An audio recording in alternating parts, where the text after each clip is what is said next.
Hello mga kababayan, magandang gabi po, magandang umaga, magandang tanghali po sa inyong lahat. Ako po ulit si Deo Durano. Komentaryon lang po natin yung sinasabi ni VP Sara doon sa press conference kung bakit sinabihan niya ang admin na bobo. Pakinggan po natin yung sinasabi ni VP Sara, mga kaibigan. Last two topics. Episode. Is the office still functioning? Kayo po ba as Vice President even if you are on personal level? Alam mo kasi, hindi kasi nila naiintindihan, sorry Hindi ko alam kung sinasadya nila na ayaw intindihin o talagang bobo lang talaga yung nasa administrasyon. I'd like to lean doon sa... Yan, pakinggan niyo mga kami, kaya nasabi niyang bobo. Kasi hindi niya naintindihan. Kasi ang tinatanong po kaya dito, kung ano yung biyahe niya doon sa Australia, mga kababayan. So ngayon, para bang pinapalabas kasi ni Claire Castro, yung aso doon sa Malacanang, na hindi daw, ano ba daw yung lakad na yun, personal. Alam ko, lahat naman ng lakad ng isang taong gobyerno, alam nila. Sila nag-a-approve niyan. Ang alam ko, si BBM din nag-a-approve niyan. Ituloy lang po natin mga kababayan ang kanya kung bakit ba siya nagsalita na bobo ang admin. Sa latter, kasi sa lahat ng mga desisyon nila lately,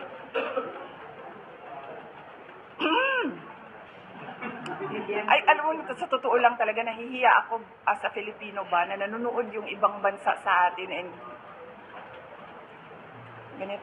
ganito yung estado ng, this is the state of the nation. So, nilalagay namin doon personal to differentiate it from official. Kasi pag personal, hindi ako gumagamit ng pera ng bayan. Pag official, gumagamit ako ng pera ng bayan. Hindi ibig sabihin na personal na lakad yan ay holiday o pamamasyal yan.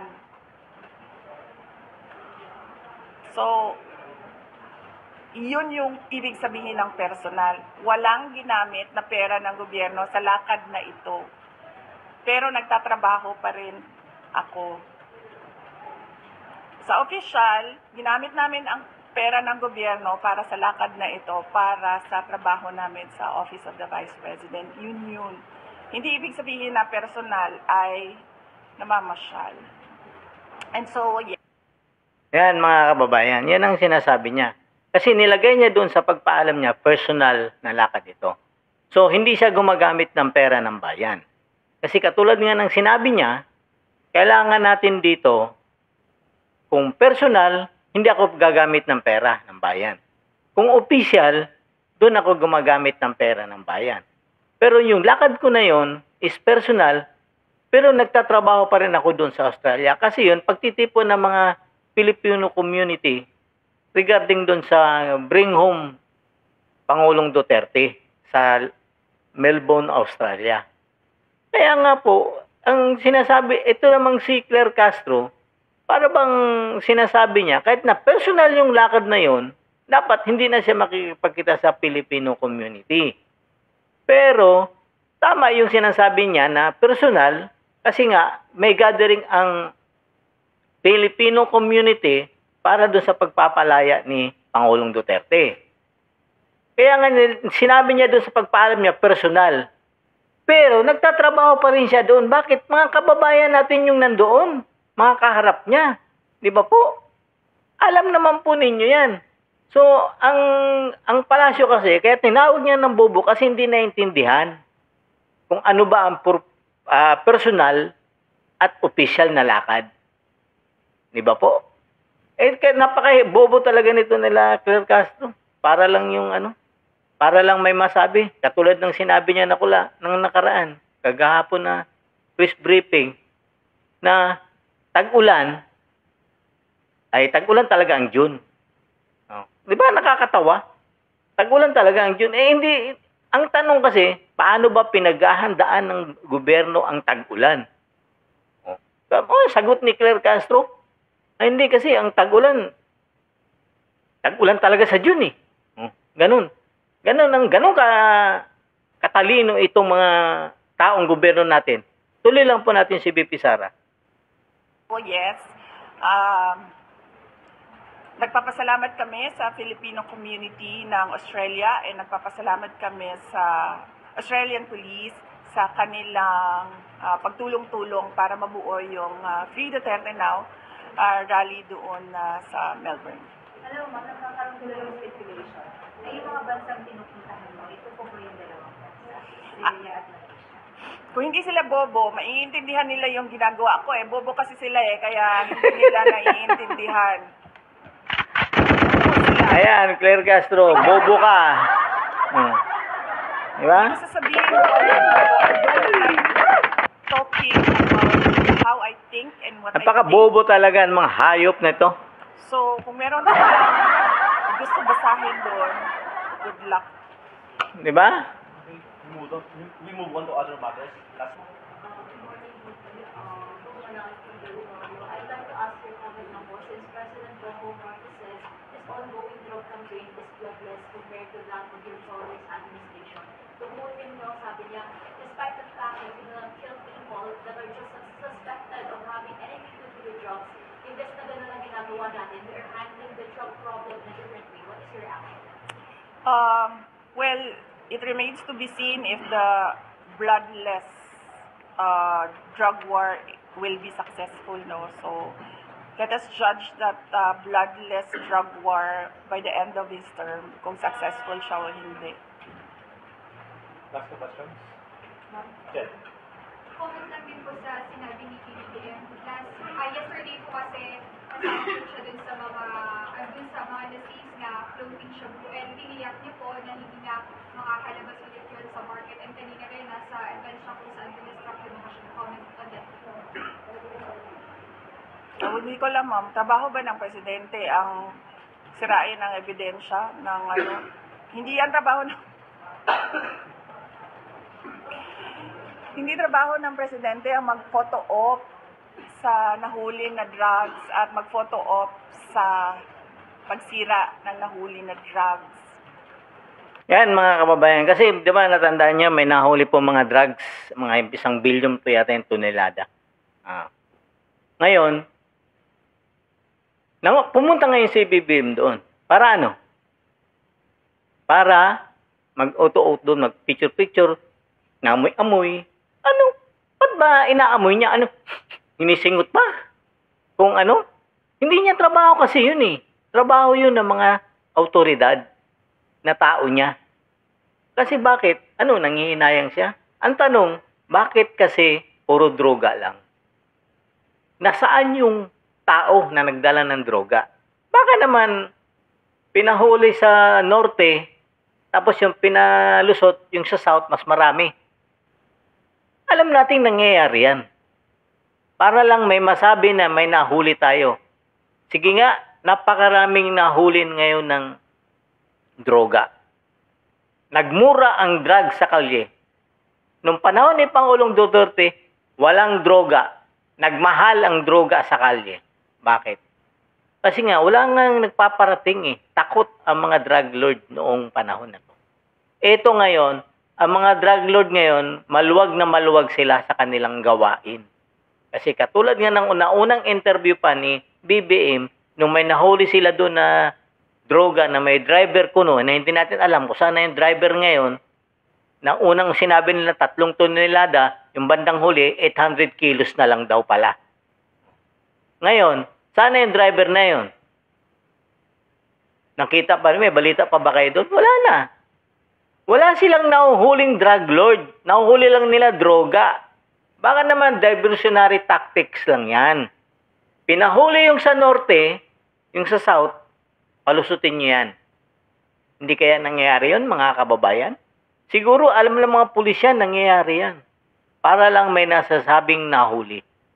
Alam naman natin, yung presidente natin may akusasyon na lulong siya sa Coca-Cola. O, di ba? Yun ang mahirap dyan. Kasi, paano tayo maniniwala sa isang taong ubod ng sinungaling? Di ba? Kasi, paano natin masasabing hindi sinungaling? Ayaw niya ng impeachment. Ayaw niya papuntahin ng ICC. And yet, lahat nangyari na yun, nakabaliktaran. Nagkaroon ng impeachment, nandun si Pangulong Duterte sa KOGC, sa Netherlands, The Hague. Sa KOGC, sinabi niya, wala daw mga baril na pumasok ang pulis. Walang namatay, walang tergas, anyet. Kita mo naman sa video, puro naka-full battle gear yung mga pulis. Hindi ba scammer ito? Katulad nga ng sinasabi ni BP Sara, talagang yung gobyerno natin ngayon, lehitimong scammer. Diba? Dakuan naman lang po natin itong in-interview ng media si Cayetano, mga kababayan, regarding naman dito sa impeachment. Siguro itong media natin ngayon ito, wala talaga siguro itong mapiga kay Chis Escudero. Kaya ang tinakbuhan nila ngayon si Rene Cayetano. Ngayon, titingnan natin kung ano naman ang sagot ni Cayetano doon sa mga media na nagtatanong. Kasi makulit eh. Wala kasing makuha yung media kay Chis Escudero. Ang tinanong nila ngayon, si Cayetano. Pakinggan po natin si Cayetano, mga kababayan. Ngayon pa lang, no, nababatikos yung possibility daw na ma-dismiss yung impeachment since yung sinasabi ng defense na remand, na balik, wala na articles of impeachment to answer. Dalawa ang pinag-uusap.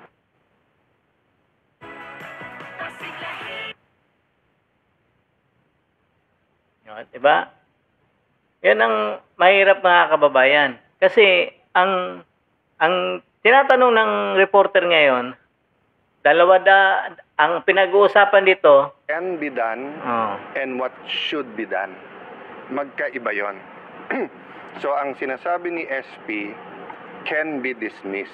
That's the reality, di ba? That the Senate acts through its members and majority wins. Hindi naman pwedeng minority wins. Anong limitation doon? We cannot do anything unconstitutional kasi pag yan ay may grave abuse of discretion amounting to lack or nawalan ng jurisdiction, no? Pwedeng baliktarin yung decision namin ng Supreme Court.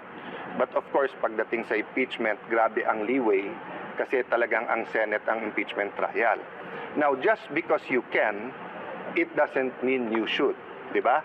So kung diabetic ka, just because you can eat leche flan, ube, cakes, it doesn't mean you should. So we really have to take a deep breath and think what's best for the country. And that's precisely why we agree.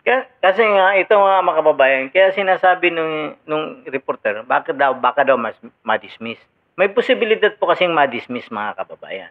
Kasi ang tanong po doon sa certification na hinihingi ng Senado, may 1 na complaint, kailan yung pinail? May 2, may 3, may 4. Bakit yung 4 ang pinail nila? Paano yung 1, 2, 3? Yun po yung sinasabi na doon po magkakaproblema ang Kongreso.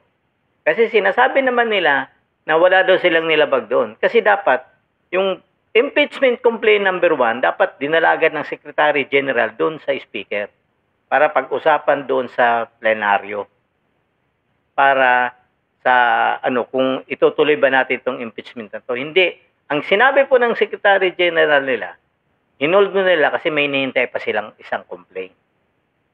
Ay inamin mismo nila yun. Ngaya nga, yun nga mo yung problema, mga kababayan ngayon. Kaya nga sinasabi nila, maaring ma-dismiss yan. Kasi may mga senador na ayaw nang ituloy yan. Yun po ang naging problema ngayon nila. Ngayon, ang Senado kasi, as a impeachment court, labas yung pagka-senador nila. Judge sila doon. Alam po ninyo, mga kababayan. Diba? Kaya nga, may posibilidad po talaga yung impeachment trial ni BP Sara, madidismiss po ito. Nakikita mo naman, yung mga kongreso nating matatalino, imbis na tumakbo sa Supreme Court, doon, sa press con sila nagtakbo, sa social media. Tama ba yun? Kayo nagmamadali, ngayon yung pinasagot ko, binalik sa inyo yung complaint para ayusin ninyo at paliwanag ninyo bakit yung number 4 at 1, 2, 3 hindi kasali, paliwanag ninyo bakit nangyari yun. Ganun kasi katatalino ang ating mga congressman. Mga kababayan, hanggang dito na lang po muna. Ako po ulit si Deo Durano. Magandang gabi po sa inyong lahat. Don't forget to like, share, and subscribe po to my channel, Deo Durano TV 2.0. Maraming salamat.